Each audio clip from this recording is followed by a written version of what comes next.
Ever wondered how to create a professional looking survey in just a few clicks? Today, I'll show you a super simple way to make a survey using Canva, no design experience required. First, open Canva and head over to the Elements tab. In the search bar, type polls and quizzes. You'll see a variety of pre-made templates ready to use. Pick the one that fits your style. It could be sleek and minimal or colorful and fun. Once you've selected a template, it's time to make it yours. Click on the text boxes to add your own questions. Keep them clear and engaging so people actually want to respond. You can also change fonts, adjust colors, or rearrange elements to match your branding or personal taste.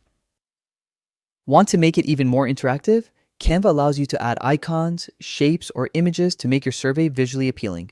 This way, your audience is not only answering questions, they're enjoying the experience.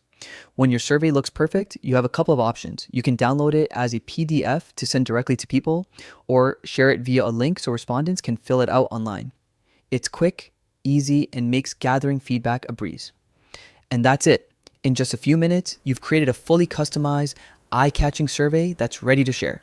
Give it a try and watch how easy collecting feedback can be.